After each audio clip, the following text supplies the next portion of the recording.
La aventura de un empleado. Una vez, Enrico Ñey, empleado, pasó una noche con una mujer guapísima.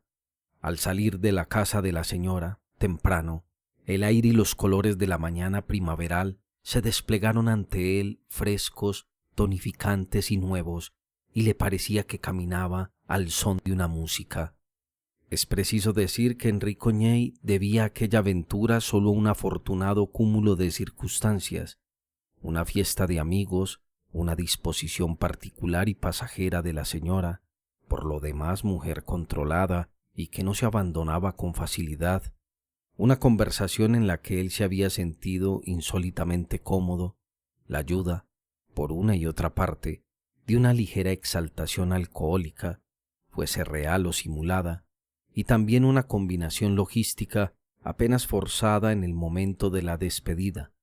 Todo esto y no la atracción personal de Ñey, o en todo caso, solo su apariencia discreta y un poco anónima que podía designarlo como compañero no comprometedor o llamativo, había determinado la inesperada conclusión de la noche. De esto él tenía plena conciencia y, modesto por naturaleza, apreciaba aún más su buena suerte. Sabía, sin embargo, que lo ocurrido no se repetiría, y no lo lamentaba porque una relación continuada comportaría problemas demasiado embarazosos para su tren de vida habitual. La perfección de la aventura residía en que había comenzado y terminado en el espacio de una noche.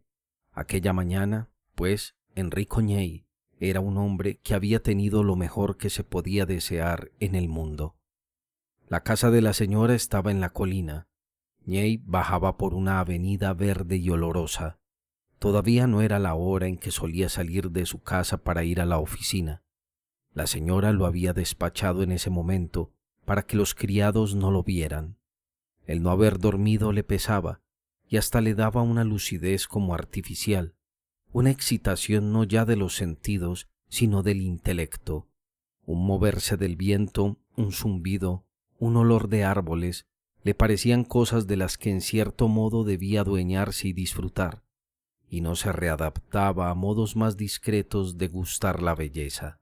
Como era un hombre metódico, el haberse levantado en casa ajena, vestirse deprisa, no afeitarse, le dejaban la impresión de haber trastornado sus hábitos. Pensó por un momento en dar un salto hasta su casa antes de ir a la oficina para rasurarse la barba y cambiarse. Tiempo hubiera tenido, pero Ñey descartó enseguida la idea. Prefirió convencerse de que era tarde, porque le asaltó el temor de que su casa, la repetición de gestos cotidianos, disolvieran la atmósfera de excepción y de riqueza en que ahora se movía. Decidió que su jornada seguiría una curva calma y generosa para conservar lo más posible la herencia de esa noche, la memoria capaz de reconstruir con paciencia las horas pasadas, segundo por segundo, le abría paraísos infinitos. Así, vagando con el pensamiento, sin prisa, Enrico Ñey se encaminaba hacia la estación del tranvía. El tranvía esperaba, casi vacío, la hora de salida. Los conductores estaban en la acera y fumaban. Ñey subió silbando. Los faldones del abrigo revolotearon y se sentó sin compostura, pero enseguida adoptó una posición más urbana, contento de haberse enmendado rápidamente, pero no descontento de la actitud desenvuelta que había adoptado espontáneamente. La zona no era populosa ni madrugadora. En el tranvía había una ama de casa de cierta edad, dos obreros que discutían y él, un hombre contento. Buena gente matinal. Le caían simpáticos.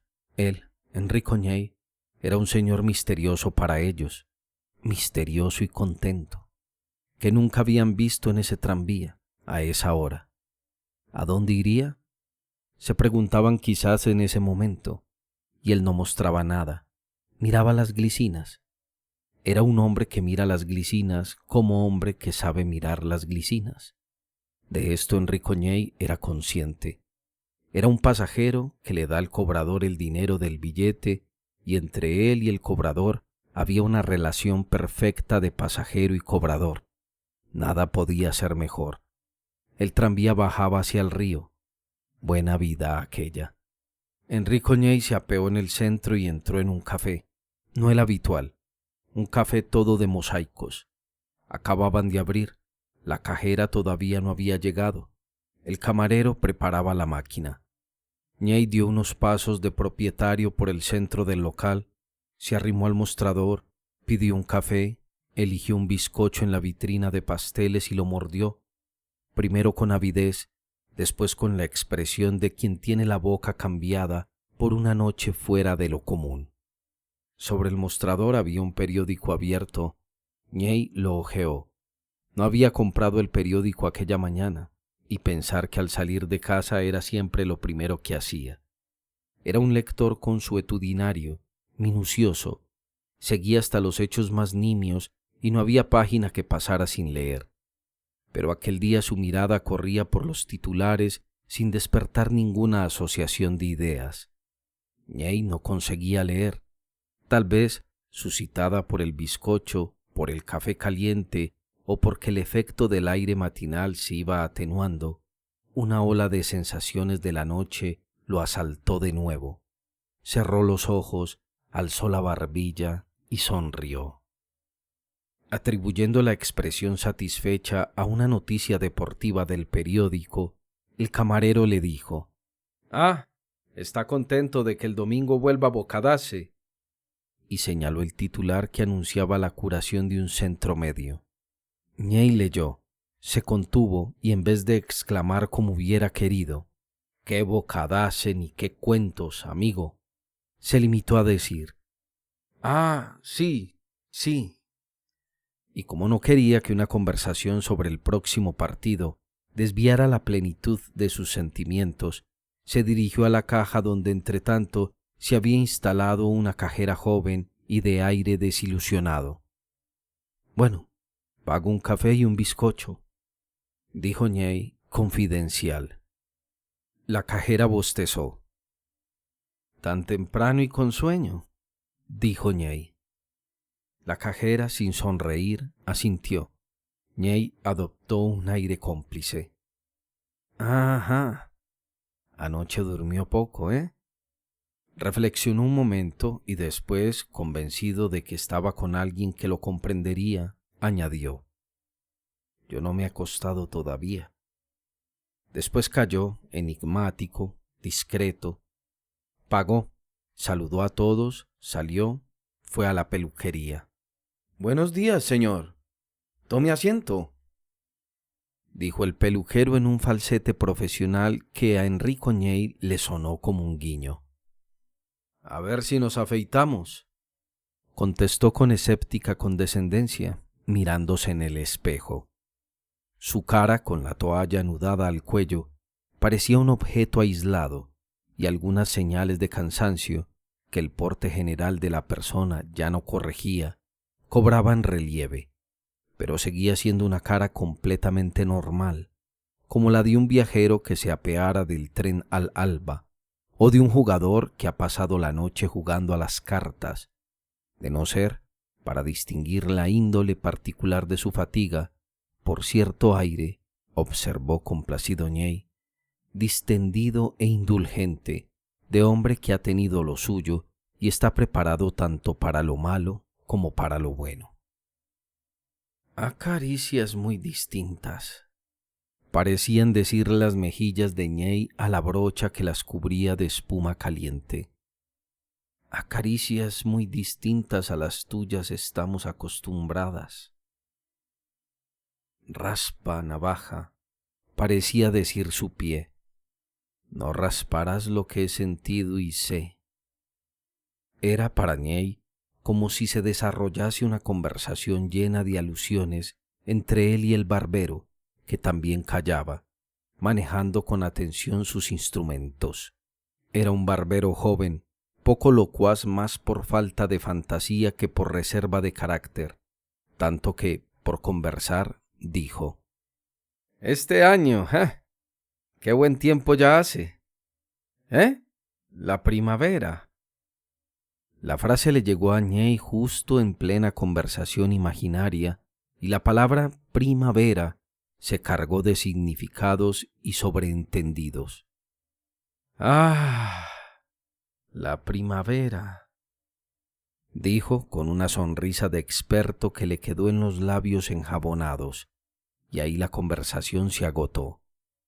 Pero Ñey sentía la necesidad de hablar, de expresar, de comunicar, y el barbero no decía nada más. Ñey estuvo 2 o 3 veces por abrir la boca mientras el otro levantaba la navaja, pero no encontraba palabras, y la navaja volvía a posarse sobre el labio y el mentón. «¿Cómo dice?», preguntó el barbero, que había visto moverse los labios de Ñey sin que saliera ningún sonido. Y Ñey, con todo su fervor: «El domingo Bocadá se regresa al equipo». Lo había gritado casi. Los otros clientes volvieron hacia él las caras medio enjabonadas. El barbero se quedó con la navaja en el aire.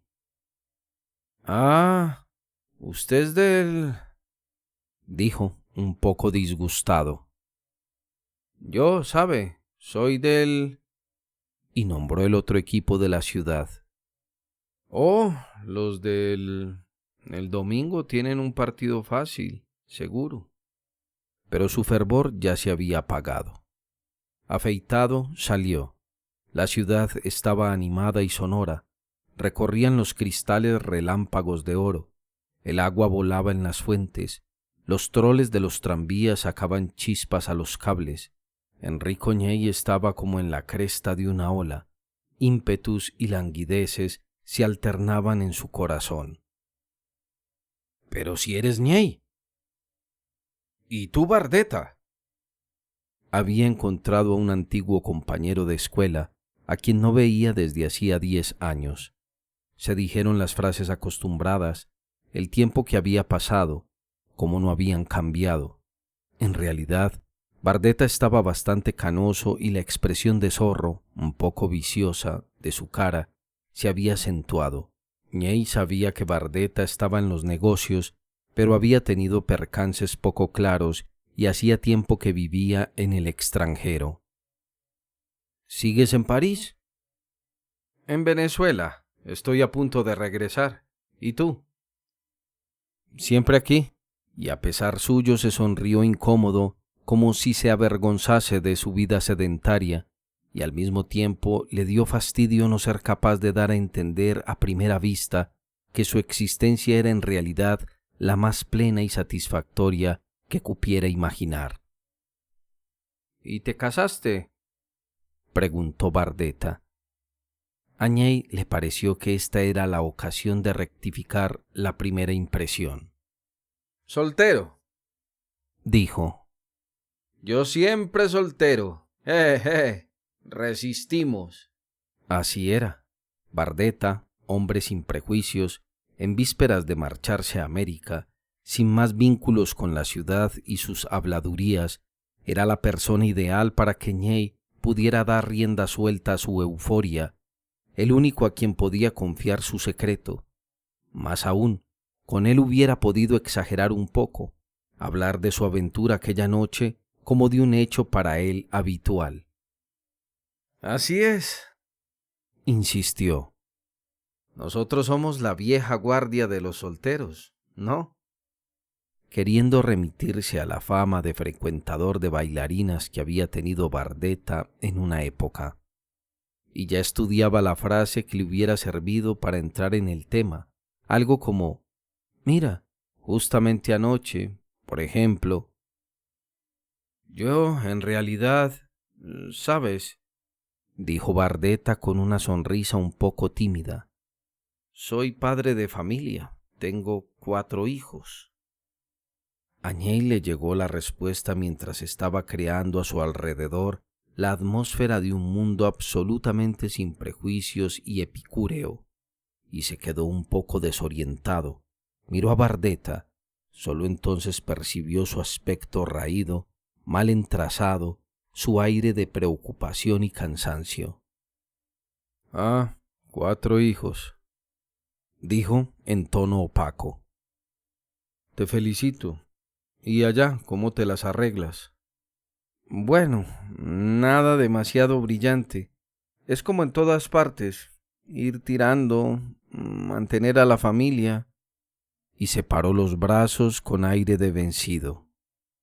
Ñey, con su humildad instintiva, sintió compasión y remordimiento. ¿Cómo había podido jactarse de su propia suerte para impresionar a un pobre diablo como aquel? Ah, aquí también, si supieras, se apresuró a decir, cambiando nuevamente de tono. Uno va tirando así, día a día. Bueno, esperemos que alguna vez las cosas vayan mejor. Esperemos que sí. Se desearon buena suerte, se saludaron y se separaron uno por un lado y el otro por otro. De pronto Ñey se sintió apesadumbrado. La posibilidad de confiarse a Bardeta, a aquel Bardeta que él imaginaba antes, le pareció un bien incalculable, ahora perdido para siempre. Entre los dos, pensaba Ñey, hubiera podido entablarse una conversación de hombre a hombre, afable, sin fanfarronería. El amigo se habría marchado a América conservando un recuerdo inmutable, y Ñey, confusamente, se veía proyectado en los pensamientos de aquel Bardeta imaginario cuando, allá en Venezuela, recordando la vieja Europa, pobre pero siempre fiel al culto de la belleza y del placer, pensara instintivamente en él, el compañero de escuela encontrado después de tantos años, siempre con esa apariencia cauta y sin embargo bien seguro de sí mismo, el hombre que no se había separado de Europa y personificaba casi su antigua sabiduría de vida, sus mesuradas pasiones. Ñey se exaltaba. La aventura de la noche hubiera podido dejar una seña, asumir un significado definitivo, en vez de desaparecer como arena en un mar de días vacíos e iguales. Tal vez hubiera debido hablar de todos modos con Bardeta, aunque Bardeta fuese un pobre tipo con otros pensamientos en la cabeza, aun a costa de humillarlo. Y además, ¿quién le aseguraba que Bardeta fuera realmente un fracasado? Quizás lo decía por decir y seguía siendo el viejo zorro de siempre. Le alcanzo, pensó. Reanudo la conversación, se lo digo. Corrió por la acera, desembocó en la plaza, dobló bajo los soportales. Bardeta había desaparecido. Ñey miró la hora, se le hacía tarde, se dio prisa para llegar al trabajo. Para tranquilizarse, pensó que ponerse como un chico a contar a los demás sus historias era algo demasiado ajeno a su carácter, a sus costumbres, y por eso se había abstenido de hacerlo. Así, reconciliado consigo mismo, en paz con su orgullo, marcó la tarjeta en el reloj de la oficina.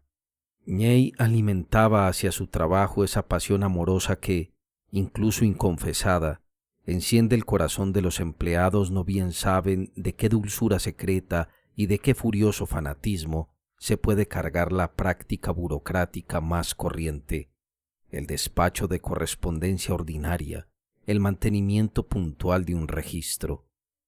Tal vez su inconsciente esperanza aquella mañana era que la exaltación amorosa y la pasión oficinesca formaran un todo único, pudieran fundirse la una en la otra para seguir ardiendo sin apagarse, pero le bastó ver su escritorio, el aspecto usual de una carpeta verdosa con el rótulo «Pendientes», para hacerle sentir el agudo contraste entre la belleza vertiginosa de la que acababa de separarse y sus días de siempre. Dio varias vueltas alrededor del escritorio sin sentarse.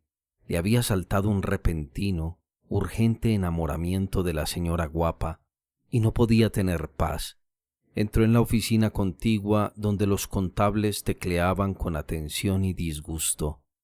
Pasó delante de cada uno, saludándolos, nerviosamente risueño, solapado, regodeándose en el recuerdo, sin esperanza en el presente, loco de amor entre los contables. Así como ahora me muevo entre vosotros en esta oficina, pensaba, Así me revolví hace poco entre las sábanas de ella. Así es, Marinotti, dijo dando un puñetazo en los papeles de un colega. Marinotti alzó las gafas y preguntó lentamente: Dime, Ñey, ¿a ti también te han descontado 4.000 liras más del sueldo de este mes? No, amigo, ya en febrero, empezó a decir Ñey, y entretanto recordó un gesto de la señora, a última hora, por la mañana, que a él le había parecido una revelación nueva y que habría inmensas y desconocidas posibilidades de amor. No, ya me las habían descontado, siguió con voz acariciadora y tendía las manos con dulzura, frunciendo los labios. Me habían descontado el total del sueldo de febrero, Marinotti. Hubiera querido añadir otros detalles y explicaciones con tal de seguir hablando, pero no fue capaz. El secreto es ese, decidió volviendo a su oficina, que en cada momento, en cada cosa que haga o diga, esté implícito todo lo que he vivido. Pero lo corroía un ansia de no poder estar jamás a la altura de lo que había sido, de no poder expresar, ni con alusiones y aún menos con palabras explícitas, ni siquiera con el pensamiento, la plenitud que tenía conciencia de haber alcanzado. Sonó el teléfono. Era el director. Preguntaba por los antecedentes de la reclamación de la casa Giusepieri. Mire, señor director, explicó por teléfono Ñey. La casa Giusepieri, en fecha de 6 de marzo, y quería decir. Y cuando ella me dijo lentamente, ¿ya se va?, yo comprendí que no debía soltarle la mano. Sí, señor director, la reclamación es por la mercancía ya facturada. Y creía decir. Hasta que la puerta se cerró a nuestras espaldas, yo seguía dudando. No, explicaba, la reclamación no se hizo a través de la agencia. Y pensaba. Pero solo entonces entendí que era completamente distinta de lo que había creído, fría y altanera. Apoyó el auricular, tenía la frente perlada de sudor, se sentía cansado ahora, muerto de sueño. Había hecho mal en no pasar por casa para refrescarse y cambiarse, hasta la ropa interior le molestaba. Se acercó a la ventana. Había un gran patio rodeado de paredes altas y pobladas de balcones, pero era como estar en un desierto. El cielo se veía sobre los techos no ya límpido sino blanquecino, invadido por una pátina opaca, así como en la memoria de Ñey una blancura opaca iba borrando todo recuerdo de sensaciones, y una indistinta, quieta mancha de luz indicaba la presencia del sol como una sorda punzada de dolor.